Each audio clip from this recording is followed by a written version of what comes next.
I just got back from Florida and it is Tour de Fleece day 4. Even though it's past midnight, it's still day 4.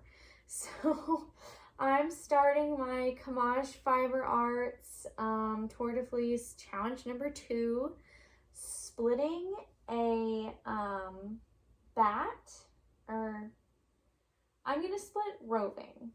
So I've got this nice package of roving and I'm just going to spin it like down the roving, and then I'm going to chain ply it, Navajo chain ply, but I know that's not really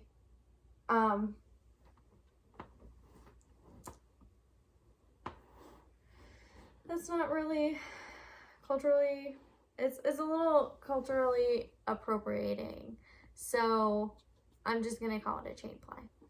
So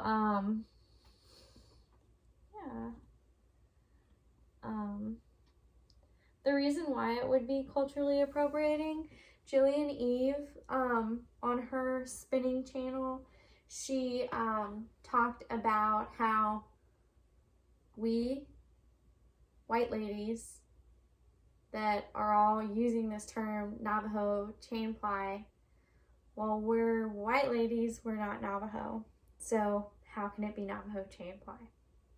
It's just not. So I'm just calling it chain ply. But that's a little bit about that chain ply. Yeah.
Alright, so I have my kettle going because I'm making some coffee, but I washed some wool last night and I didn't video that.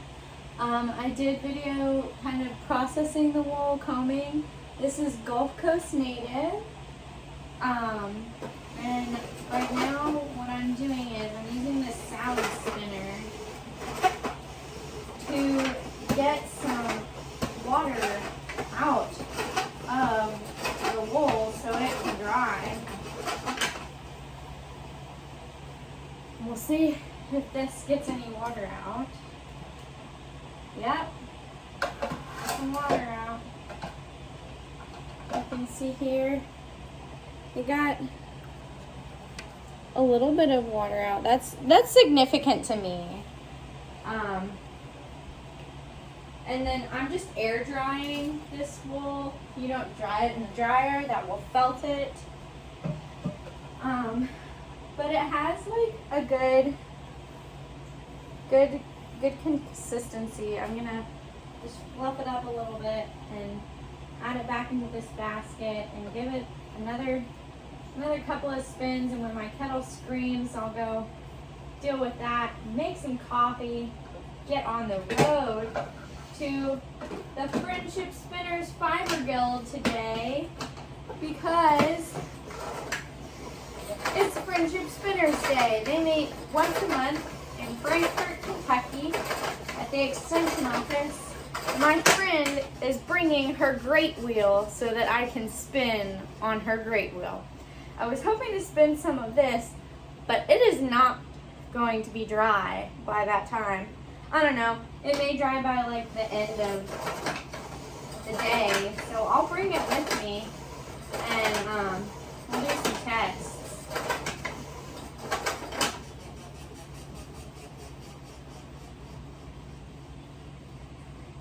There's a stop button. Oh my gosh, it works. Wow. Kettle's screaming.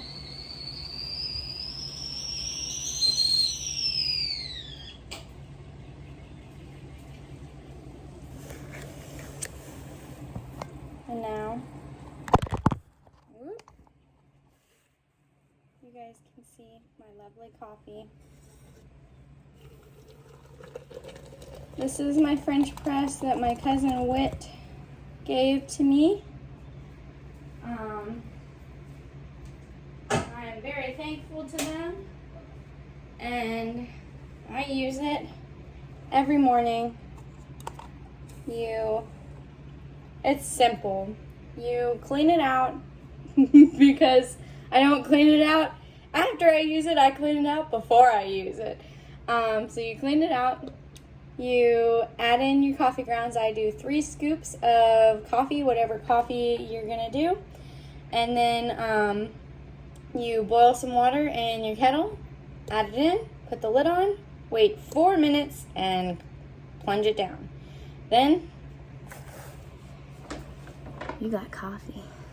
Back to the washing of the wool. Again, I got this much liquid out, so that's significant. I'm gonna give it one more spin, and then I'm gonna put it outside in this little basket here in the sunshine. Let it get some sun, let it dry out a little bit. So I did 2 different tests. I washed my wool with 2 different surfactants. I did Dr. Bronner's Castile soap, lavender scent, for my first round, which was 1 ounce of this Gulf Coast native wool from sheep, and so that is currently drying. I'm gonna give it a whirl in here. Well, I'll see how dry it is. It's been outside drying. It's been drying since last night. I'm just gonna let it spin because it's just getting extra water out. Why would you stop it?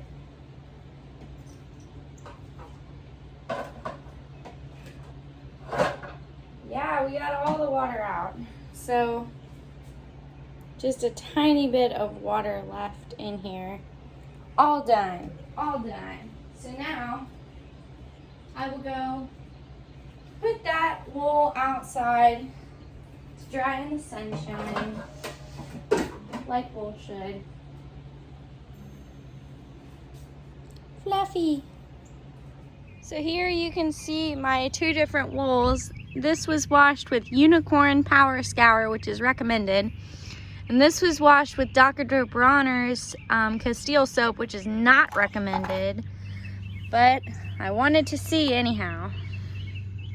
And I think it feels good. Yeah, I don't really feel like too much of a difference.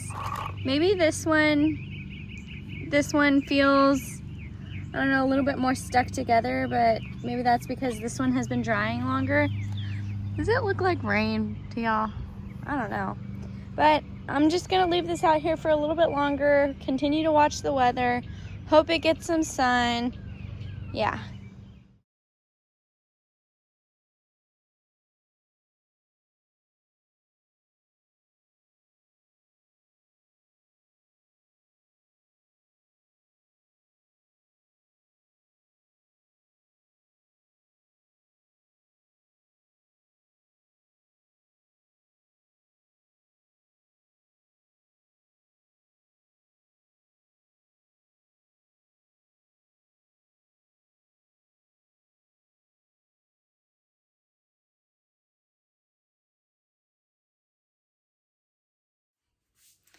So I am prepping some fiber, some mystery fiber for the state fair.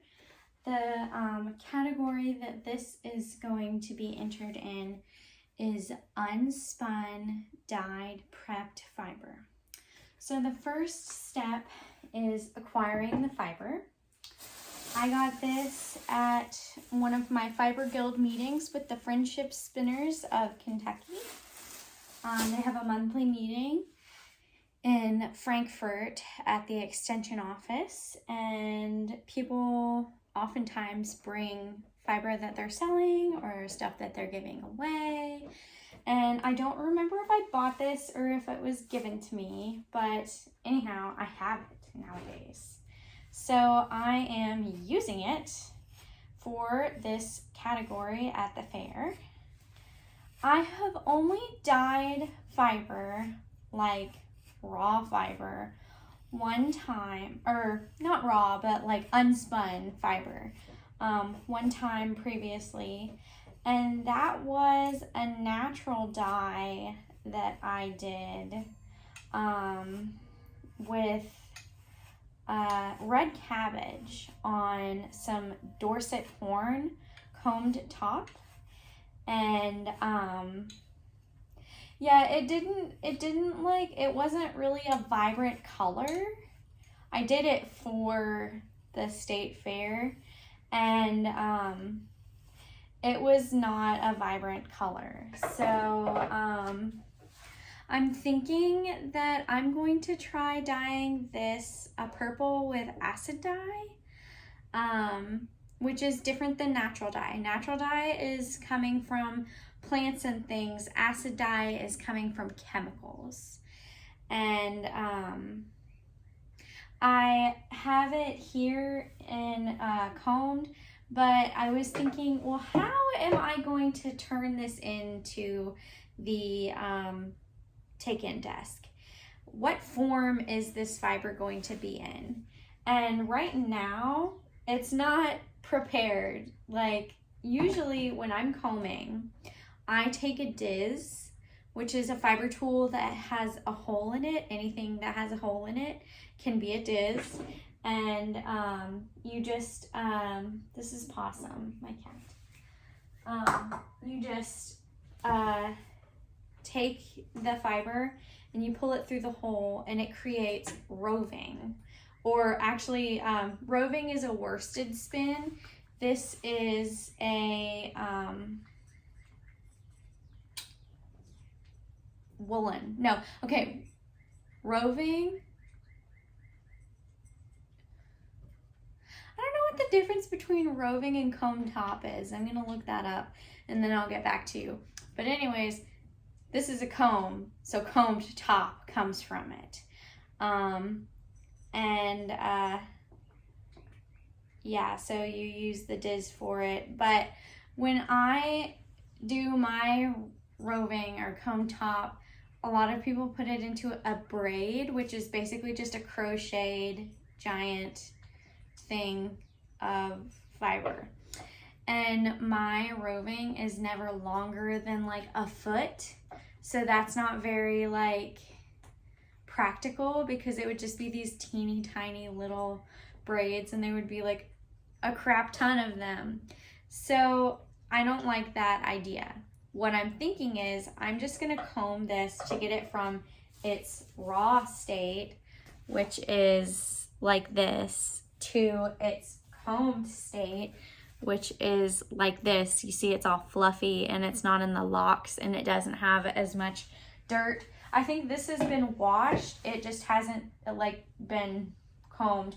But I like combing things before I wash them because it gets out a lot of the vegetable material, the VM, and makes it a lot easier to wash. Yeah, I don't know if that has any effect on like the felting of it, but so I'm just combing this, and then I am putting it in my basket here, or my bucket here, to weigh, because I need a minimum of 4 ounces for this project.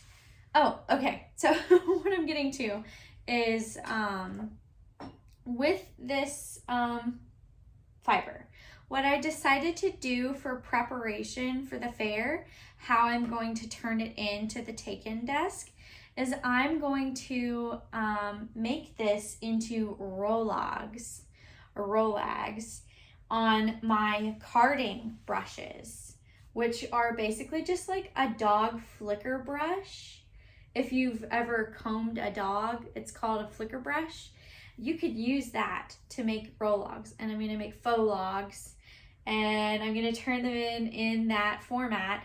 And you know, I just had a thought, which was, why don't I use some of that Dorset top that I already dyed, and that would make a really pretty blend for the rolag. So I'm gonna do that. I'm gonna fill up this bucket here as full as I can, and then I'm going to weigh it, and then I am going to start the dye process with first a well, I'm going to look up the recommendations for acid dyeing, just like raw fiber or washed fiber, and then I will follow the directions that they give me. For once, I'm going to follow directions.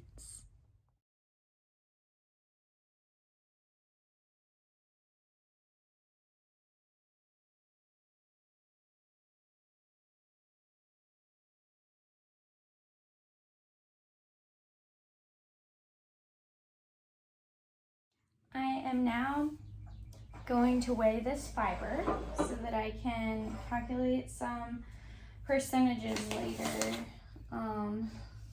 I've got my fiber scale here. This is used for fiber and not food because I don't want to mix those things, because sometimes I use this for dye. So I'll put this on here, 11.1 ounces tear, 0 ounces fiber, 1.5 ounces.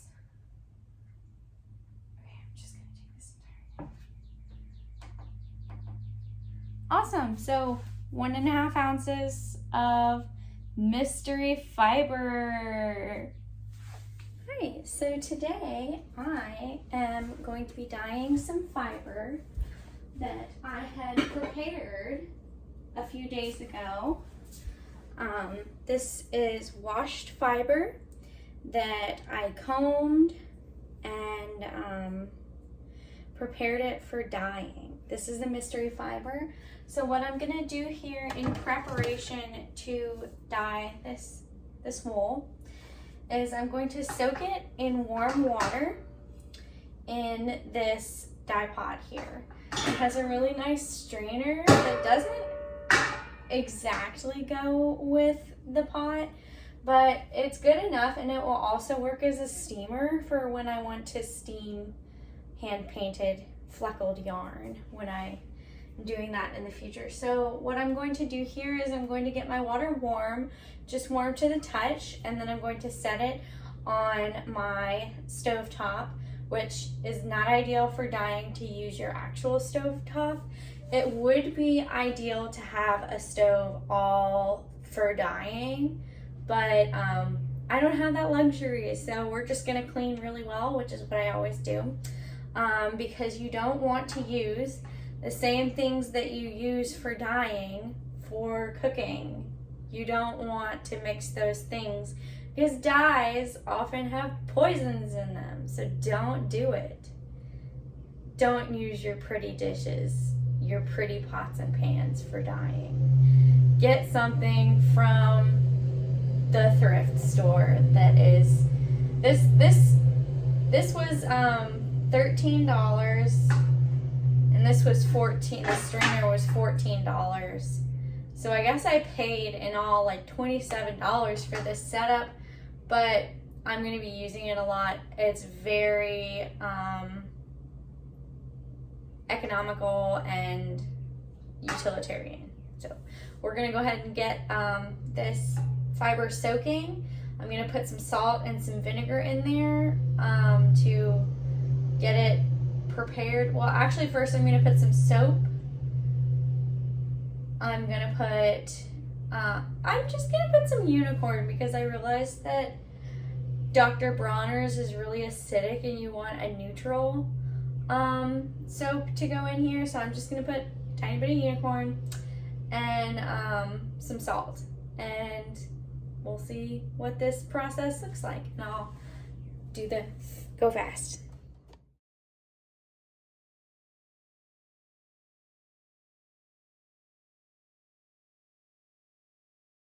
So this is the wool that is soaking. I'm gonna let it soak for about 25 minutes. I left the second hole a little bit open so that when the water is going, if it raises up any, it shouldn't be at a boil. It should be at 120. A boil is 210. But yeah, in case it comes up any, I just want a little bit of space there, even though there is like quite a big like my finger wasn't even in there, quite a big gap between the water and the top, but I just don't want any chance of it like coming up. And now that I have got my wool soaking on the stove, I'm going to comb and diz this, which is washed. It just has a little bit of VM in it. This is my Gulf Coast Native that I'm doing as a wash study. This was washed with Unicorn Power Scour. I did my other one with the Dr. Bronner's, and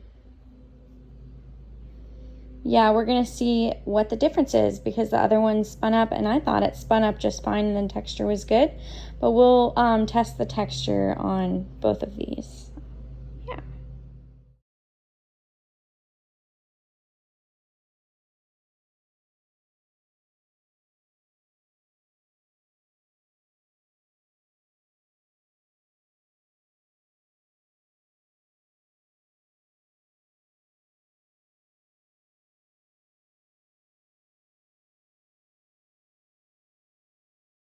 So I have here the wool that is done. This is the wool that is prepped for spinning.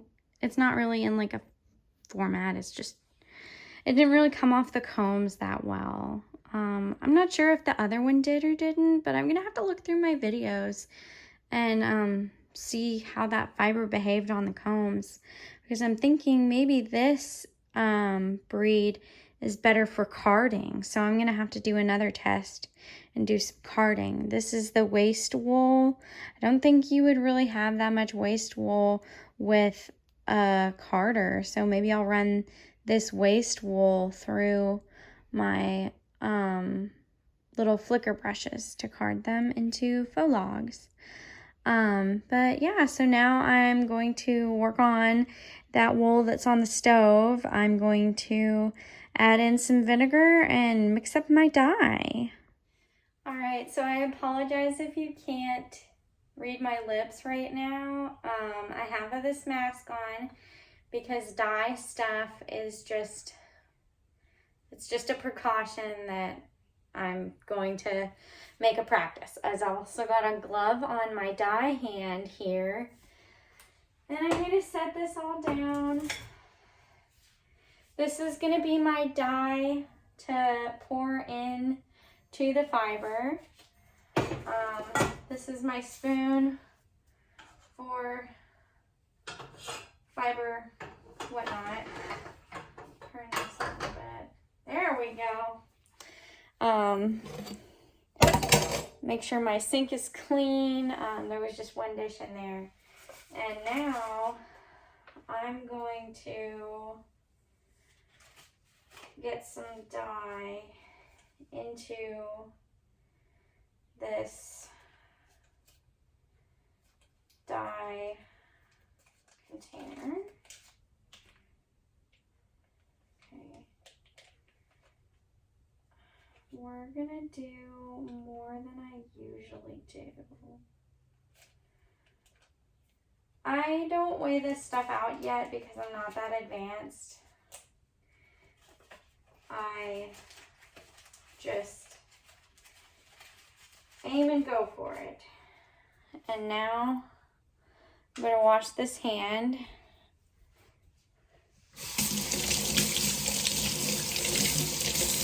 Get some soap.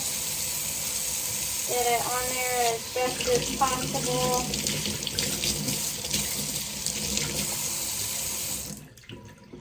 And now I'm going to get some water in here, and I'm going to wash my hands and everything down really well when I'm done. I'm going to take all my dye things outside when I'm done and wash it with the hose and scrub it with my dye scrub brush. So I'm going to get some water in my kettle here and boil it because you want boiling water to make your dye.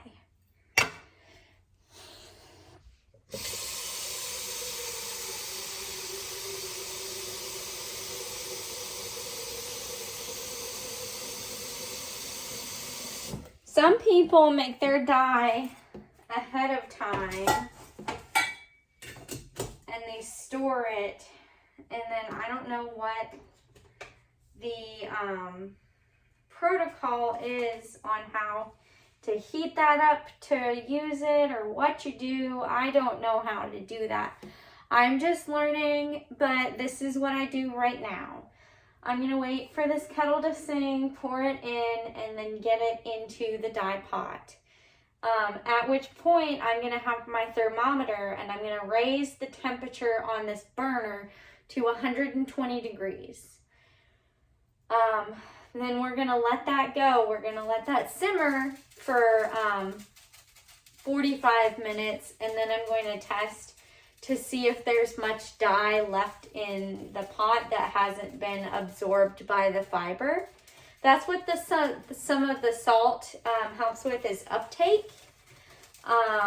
So yeah, we're gonna get the dye in the pot and let it go. All right, so my kettle is gonna sing here, and then I'm going to use this hand because I know it's dye free to open that up. Pour it into there, swirl this around, show you guys the color, pour it into here, and then I'll take care of this item here, these two items, and take them to the garage, which is where my dye stuff is. Wash this hand and come back in here and check some temperatures. You're gonna see, I went ahead and turned the stove on this burner. So we're getting this wool up to temperature.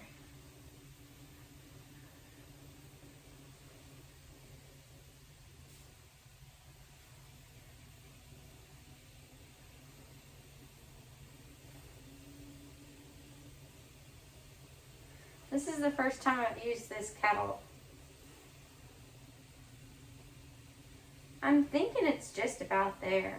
You know, I don't know why it was at Goodwill, but I'm hoping that it works properly, like sings properly. I don't really need it to. I mean, I'm pretty sure it's at temperature now, so I could probably take it off, but I'm like curious, does it sing? Oh, we're so close, I can tell. Gets kind of quieter.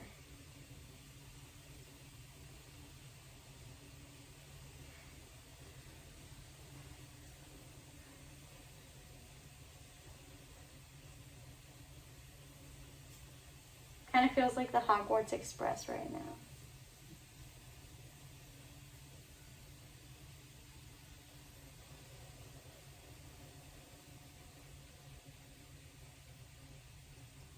It's starting to kind of like bubble out of the side.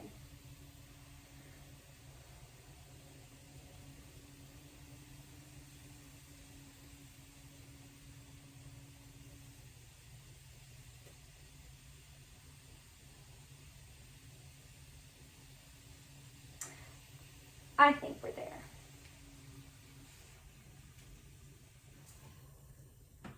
Yeah, I can hear it boiling. So this is the color Violet from Cushing's Perfection dye. I'm gonna do 2 cups. Turn off this burner. Give it a swirl. Not too violently. And you can see this color is really dark, but when I pour it into the dye, it's gonna look like, I don't know, you'll see. I'll do the video. So here we go. I'm gonna pour the dye into the wool. See if I can get a good video of this.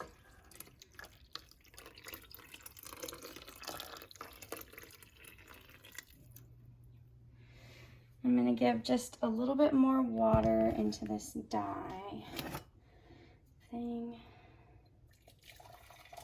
Pull that dye out. Pour this in there. And it looks like it's fully like gone all over the dye pot, so that's good. I'm gonna take this stuff back to the dye area, give it a clean later, but and then I'm gonna come back and check the temperature on that pot. So I washed my hands, I took the dye stuff back, and this dye, I didn't even weigh it, so it just looked like maybe like a half a teaspoon of dye and 2 cups of boiling water into this, I don't remember how many ounces of wool, but I'll write all that down in the description. And now, oh, I'm sorry, Possum stepped on his foot. I'm going to take my thermometer and we are going to check the temperature of this wool. Possum wants attention. That's my cat.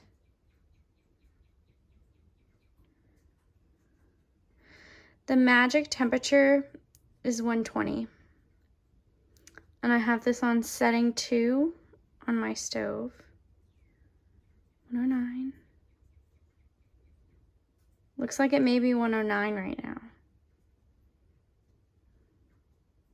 Yeah, I'm gonna say it's 109. So we're gonna raise the temperature a little bit. And keep that thermometer separate. Raise it to 3. Then I'm gonna check that temperature in 2 minutes, but I went ahead and set the timer for 40 minutes. And at that time, I'll pull back the wool and give it a check.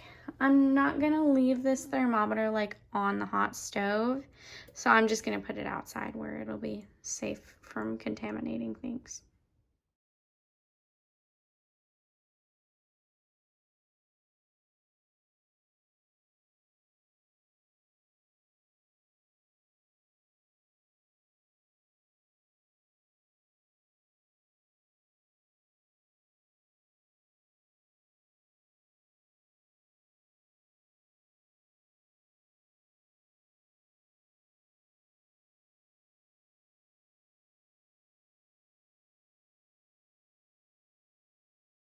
So the last thing that I did in that video was to spin the wool from the Dr. Bronner's unicorn test.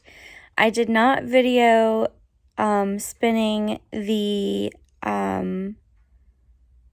Dr. Bronner's washed wool, but that was the unicorn washed wool. And in a second here, I'll show the differences between the 2 finished spins and what they look like. And then I got the wool that I dyed finished, and it should be dry right now, but I'll go take a look at it, and I'll also show what that looks like because it's really cool. And in my next video, I'll do some roll logs with that and a bunch of other things. So, yeah. So Possum is going to show us here the differences between these wools. So right here, we have the washed in unicorn. And you can see that it is a little bit brighter than the wool washed in Dr. Bronner's. To the touch, Possum, please stop biting. This is a little bit less lanolin, which is grease. There's like no lanolin in this. So it didn't have like a grip when I was spinning it. This had like a tiny bit of a grip, which for this wool, due to the short staple length on the Gulf Coast native breed, or the stuff that I was working with was short staple, it kind of needs a little bit of lanolin to like work with. So this gave off like such a beautiful luster. So I did really like that, but I'm going to try some different things and continue this breed study. And then this is the wool that I dyed. Still needs to dry a little bit here on the bottom. It was a little wet. But do you like that, Possum? Is that pretty? I think there may have been like some blue still in my dye pot, the little measuring cup that I used. But I really like the outcome. And so I'll put that into Rologs and I'll film that.